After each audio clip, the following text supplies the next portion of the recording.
tulifanya matanga, tulijua kwamba tayari huyu amekwisha fariki. Hizi ni nondo za habari kutoka Kemgongo TV. Mimi ni Chazi Fabian. Katika tukio lililoibua mshangao mkubwa kwa wakazi wa wilaya Ukerewe mkoani Mwanza, mwanafunzi wa kidato cha 3 katika shule ya sekondari ya Corneli Magembe, jina limehifadhiwa, amepatikana akiwa hai wiki moja baada ya kudaiwa kushambuliwa na kuchukuliwa na mamba katika ziwa Victoria. Inadaiwa kuwa tukio hilo limetokea Machi 2 ya mwaka huu wa 2026 katika kitongoji cha Ilondo Magharibi, kijiji cha Buzengwe, kata ya Kagunguli wilayani humo, ambapo binti huyo mwenye umri wa miaka 18 alidaiwa kuvamiwa na mamba majira saa 11 alfajiri alipokuwa akioga ziwani akijiandaa kwenda shuleni. Hata hivyo, katika hali inayostajabisha wengi, mwanafunzi huyo alipatikana akiwa hai alfajiri ya jana Jumatatu Machi 9 ya mwaka 2026 majira saa 11 katika eneo hilo hilo aliyodaiwa kuchukuliwa na mamba, huku akiwa hana majeraha wala michubuko yoyote mwilini. Kwa mujibu wa mashuhuda ambao ni wavuvi waliokuwa wakifanya shughuli zao kando kando mwa ziwa Victoria, ndio waliomuona kwanza akiwa amelala karibu na maji akiwa katika hali ya udhaifu na kushindwa kuzungumza. Baada ya kugunduliwa, wananchi kwa kushirikiana na jeshi la polisi walimchukua na kumpeleka katika hospitali ya wilaya ya Ukerewe yani Bomani iliyopo Nansio kwa ajili ya matibabu na uchunguzi zaidi. Akizungumza hospitalini hapo, baba wa mwanafunzi huyo Deonatus Salvatore amesema familia yao ilikata tamaa ya kumpata binti huyo akiwa hai na walikuwa tayari wameanza taratibu za maombolezo.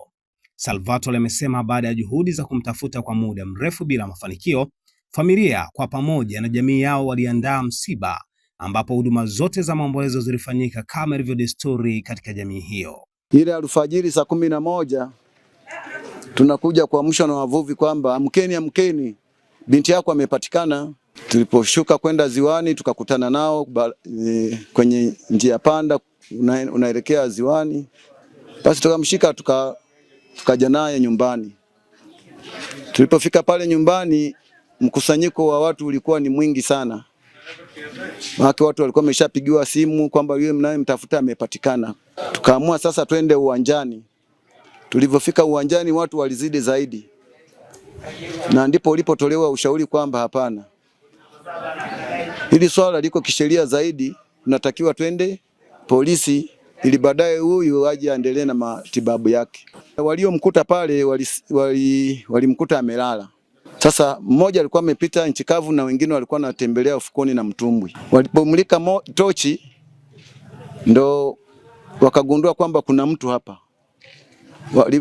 Wakashusha mtumbwi wakafika pale nchi kavu, wakamwona, akasema huyu si binti yake Deo. Hakuwa na majeraha, alikuwa vizuri tu, ila alikuwa haongei na mpaka sasa haongei. Ila kwa alivyofika hapa baada ya muda kidogo, basi walipompeleka odini ndiko tukagundua kwamba ana uwezo wa kuandika. Lakini tulifanya matanga na hatimaye watu wakaona hapa hili basi yaliwezekani, bora tutawanyike twende majumbani. Matumaini ya kumpata yalikuwa yameisha. Make tulipositisha sasa tukabakiza kusema kwamba wakipata mabaki yoyote kokote kule basi tuweze kupewa taarifa. Tulijua kwamba tayari huyu amekwisha fariki. Naye kaimu mkurugenzi wa halmashauri ya wilaya ya Ukerewe Goodluck Mtigandi amesema uchunguzi wa awali uliofanywa haukubaini uwepo wa dalili ya mnyama hatarishi katika eneo lililodaiwa kushambuliwa, huku akitaja kuwa mamlaka zinasubiri mwanafunzi huyo apate ufahamu vizuri ili aweze kueleza kwa undani kilichotokea na mazingira halisi ya kutoweka kwake. Hakuna siku kwenda Buzegwe, hakuwa siku tupata taarifa kwamba kuna tishio la mamba Buzegwe, na wala hatuja kupata taarifa kwamba tukajeruhiwa. Hata hiyo nilipopata taarifa kwamba Buzegwe imetokea, nilishangaa na nilifika pale nikamwambia kwa muda wote ambao nafanya kazi hapa sijawahi kupata taarifa ya mamba tangu mamba Buzegwe kukamatwa na kiboko mpaka tuthibitishe kwamba kiboko kamkamata. Na kila wanyama wote hatarishi wanakuwa na tabia zao, akikamata anafanya nini. Na sisi baada ya kwa mnyama ameshakamata tunaanza kufuatilia tujue kweli ni viashiria vya mnyama gani fanya nini aliyekamata.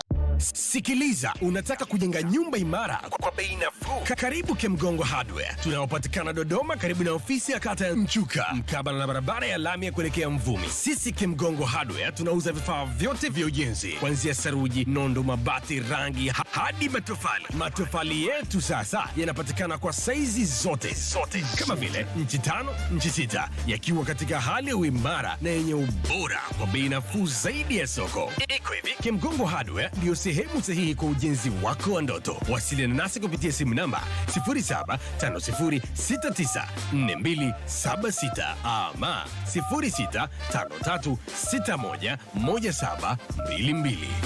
Kemgongo Hardware, karibu ujenge nasi kwa gharama nafuu.